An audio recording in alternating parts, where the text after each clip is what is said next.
بسم اللہ الرحمن الرحیم۔ شروع اللہ کے نام سے جو رحمان و رحیم ہے۔ بعض لوگ ایسے بھی ہیں جو کہتے ہیں ہم اللہ پر اور آخرت کے دن پر ایمان لائے ہیں، حالانکہ در حقیقت وہ مومن نہیں ہیں۔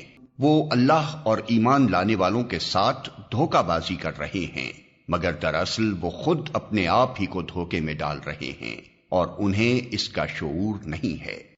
ان کے دلوں میں ایک بیماری ہے جسے اللہ نے اور زیادہ بڑھا دیا ہے، اور جو جھوٹ وہ بولتے ہیں اس کی پاداش میں ان کے لیے دردناک سزا ہے۔ جب کبھی ان سے کہا گیا کہ زمین میں فساد برپا نہ کرو تو انہوں نے یہی کہا کہ ہم تو اصلاح کرنے والے ہیں۔ خبردار، حقیقت میں یہی لوگ مفسد ہیں، مگر انہیں شعور نہیں ہے۔ اور جب ان سے کہا گیا کہ جس طرح دوسرے لوگ ایمان لائے ہیں اسی طرح تم بھی ایمان لاؤ، تو انہوں نے یہی جواب دیا، کیا ہم بے وقوفوں کی طرح ایمان لائیں؟ خبردار، حقیقت میں تو یہ خود بے وقوف ہیں، مگر یہ جانتے نہیں ہیں۔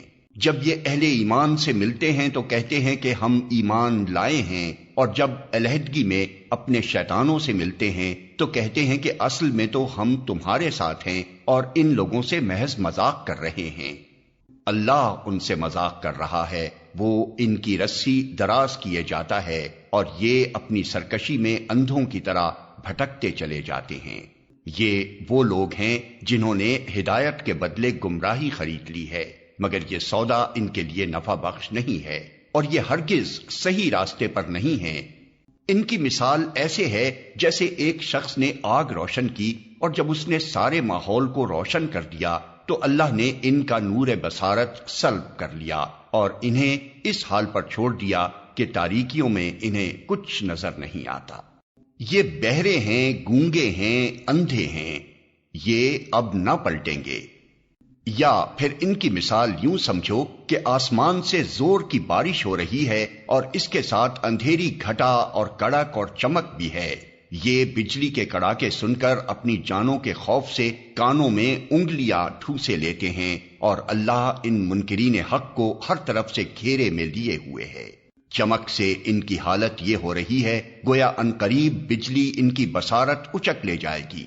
جب ذرا کچھ روشنی انہیں محسوس ہوتی ہے تو اس میں کچھ دور چل لیتے ہیں، اور جب ان پر اندھیرا چھا جاتا ہے تو کھڑے ہو جاتے ہیں۔ اللہ چاہتا تو ان کی سماعت اور بصارت بالکل ہی سلب کر لیتا، یقیناً وہ ہر چیز پر قادر ہے۔